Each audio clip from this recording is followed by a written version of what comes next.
Hey everyone, welcome back to the Student Pages podcast. I'm joined today by Jake Manley, actor and star of The Order and Infamous. How's it going, Jake? Good, man. How are you? I'm very good. I'm very good. I wanted to start by doing a little. We were just talking about the fact that you're in Toronto, but Yeah, you're from a little place outside of Toronto called Oakville. And what was your upbringing like in Oakville? What was it like? What was your experience at school, and what did your parents do? it was really good. I mean, Oakville's like a beautiful small town that's super peaceful and nice. Like it was a great place to grow up. And I was just outside a lot. Like I was constantly outside. Like I hated being inside. I was always outside, like playing sports with the kids on the street or going on like hikes in the little like ravines or creeks or whatever. And yeah, so I didn't spend a lot of time at home. I was kind of like always out doing something since I was like 7 or 8.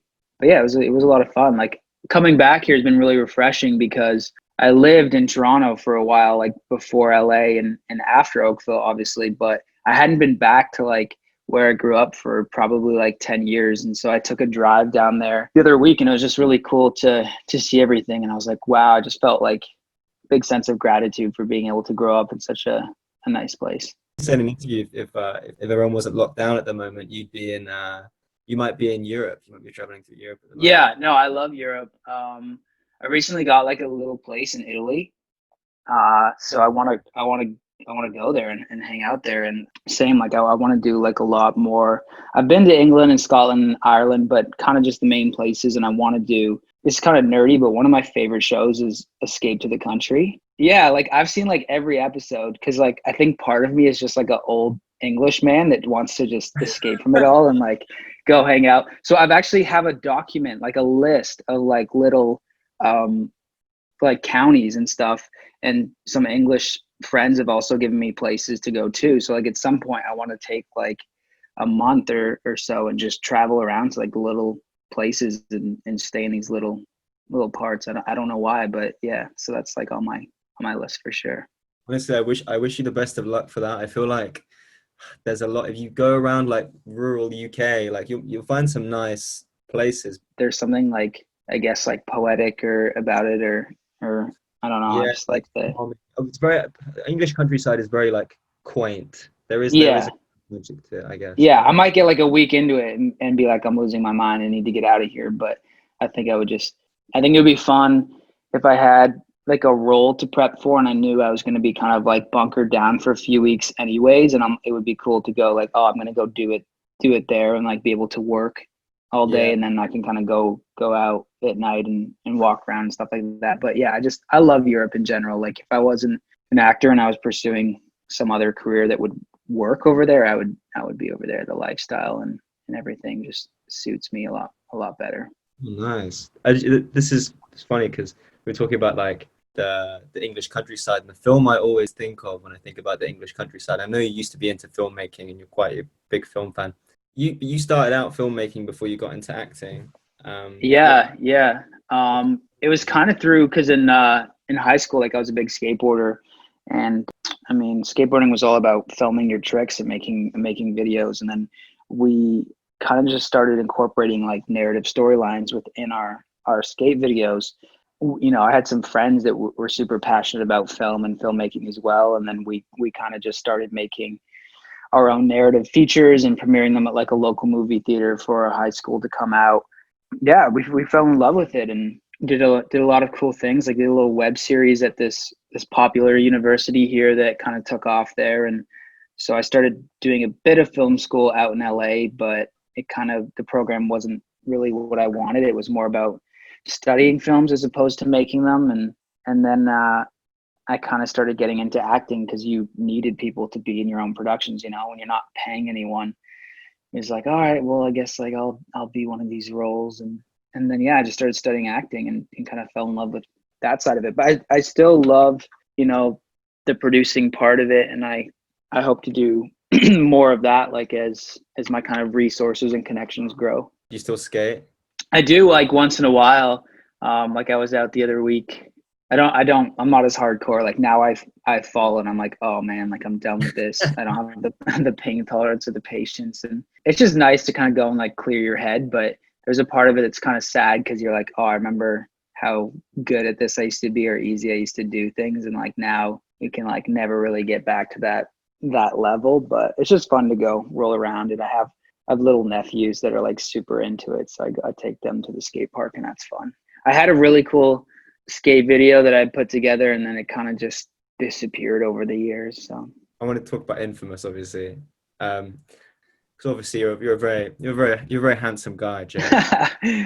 And a lot of people will probably be interested to know about your girlfriend and how you got into your relationship, and how your relationship compares to the one you're in Infamous.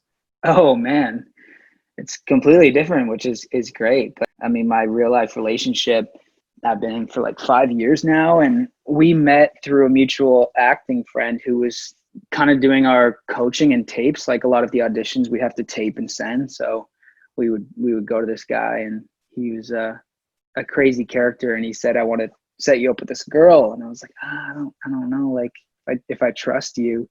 And he showed me like a photo of her, and I was like, all right, like you're pranking me for sure. There's no way this is gonna happen.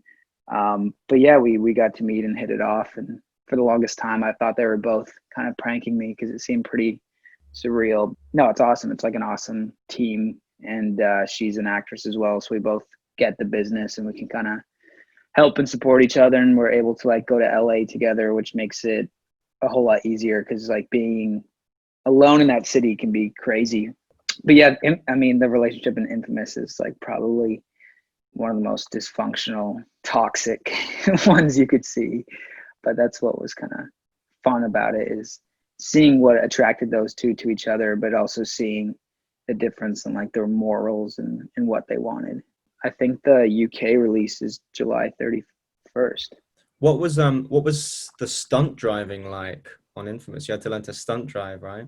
Yeah, I mean, I love that. I love driving, and I love cars. So a lot of the times, like on productions, they won't let you do it. They're just like, get a stunt driver, and they'll be like, oh, you kind of have to sit and watch. But they were great, like on this, letting me. They would show me some stuff, but they let me kind of take the reins on it, and yeah, it was a blast. I love doing that stuff. And I think like it would throw Bella off like sometimes too. Like I would be just like aggressively driving, and she'd be like, oh, you're crazy. Like, how do you know how to, because she doesn't drive. She doesn't have a license. So she was like, how do you do this? But it was a lot of fun. What did you have to learn to do? What did you know? It was just more about getting like familiar with the different vehicles, and like how their braking systems worked. And there wasn't anything like too crazy. It was just like doing some abrasive turns at like high speeds, and doing a bit of like a 90 skid and stuff like that. But yeah, so it wasn't anything like too nuts that I wasn't comfortable with. Infamous is, I feel like it's such a well-placed film, by the way. I think it's such a perfect critique of like people who'll do anything to like stand out on social media, and like how social media can distort what's okay by presenting it as a trend, or people feel like they need to be really shocked to be entertained, and even how it can affect a relationship. I was wondering, it's funny. It must be funny working on a film like that with Bella Thorne. Like, did you ever have a conversation about social media with her and found out what she thought of it? Yeah, I mean, I think it was such when Josh Caldwell, the writer and director, wrote it. He had Bella in mind, because I mean, like, who better that knows this and better to play this role. Bella has like a really good grasp on it. Like she says, the problem isn't with social media, it's like how people use it. I think she's really smart as like identifying it as a brand and like a business builder. And I think she plays into it. Like before I knew her, you kind of get this idea that she cares so much about like looking a certain way or presenting herself on social media all the time.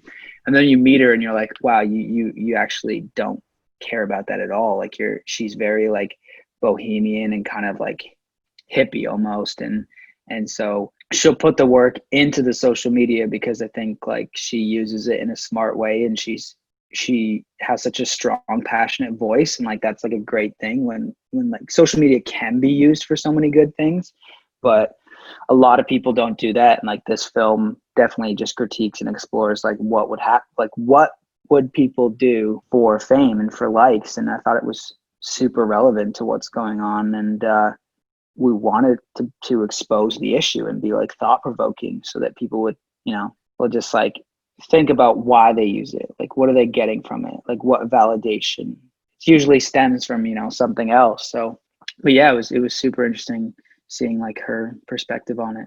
Do you think it's possible to be famous nowadays without social media? I think it's absolutely possible, and a lot of actors and musicians and I don't know, people from all industries do it.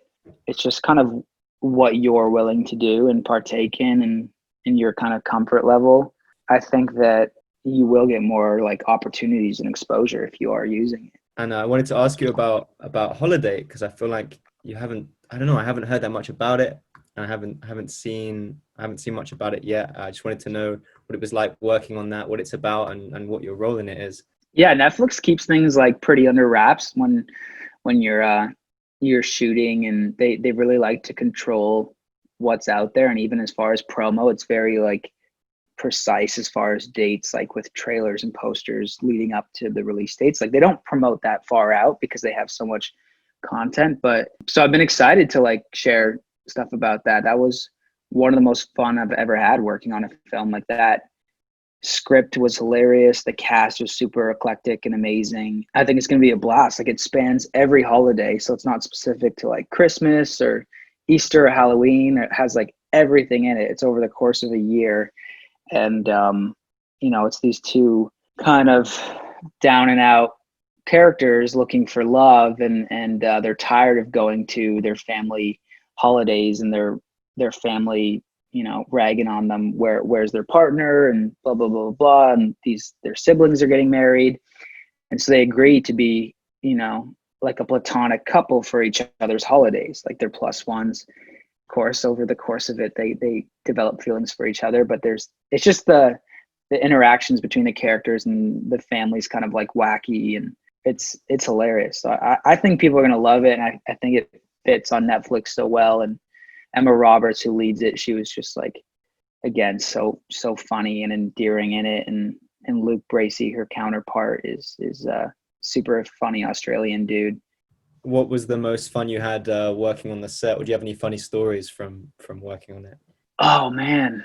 I mean, we had a big Halloween party where everyone was kind of dressed up as different characters, and I can't spoil too much, but that was super fun. It was just so nice to go and like laugh every day. It was just, and even outside of set, like we were at Atlanta, which was a really fun place to work, and met some really great people. So No, it sounds like it. It must be different working on a comedy. it was so refreshing. Yeah. Like I get why some actors just do that over and over, because it's just light and fun. And of course, I'm going to talk about the order as well. When was the last time you saw all of your fellow cast members? It would have been when we were shooting, yeah. Which we finished up in November of last year, 2019. So it's been a while now, but I stay in touch with them. And I mean, some of them were popping into LA at the beginning of the year, so we'd meet up for coffee or dinner or something. And the one guy that plays Randall, Adam DeMarco, we stay in touch. Like we went to the same high school in Oakville. We were in the same grade, so we were kind of friends before the show, and just became closer while we filmed it. So we stay in touch. That's crazy. When did you find out that you two were going to be on the same show? Not until I got a copy of the script, and at the top it listed the characters and who was going to be playing them, and I saw his name, and so I called him. Shock. Yeah, I was completely surprised and super excited. Like it was awesome, and I think it lent to the show because we were playing friends, and we already had that rapport, and we're friends, so it was easy to just jump into it.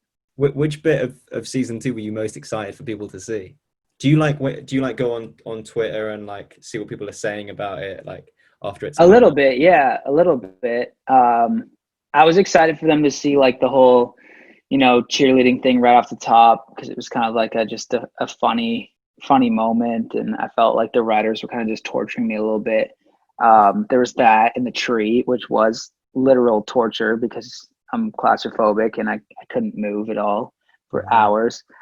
I thought that it was just like such a good season. Like so much happened, and the comedy was there. Like my favorite part is the comedy. I think it sets itself like apart from those other kind of shows. So I was just happy that it was consistent with that, and just like all these kind of characters excelled in their own like worlds and stories, and I just knew people were gonna like love this season. Great. Okay. And we've almost run out of time.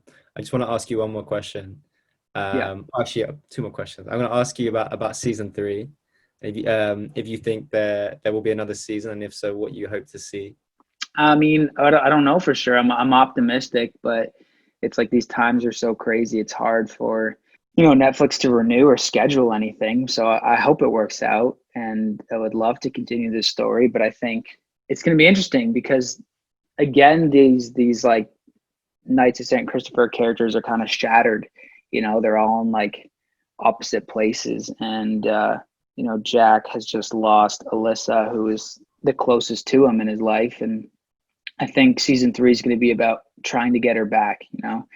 Jack has never really embraced the whole magic thing, but I think he really is going to try and bring her back, and that it's going to be interesting to see who he's going to have to work with to make that happen, and also like what is going to be the cost of doing that.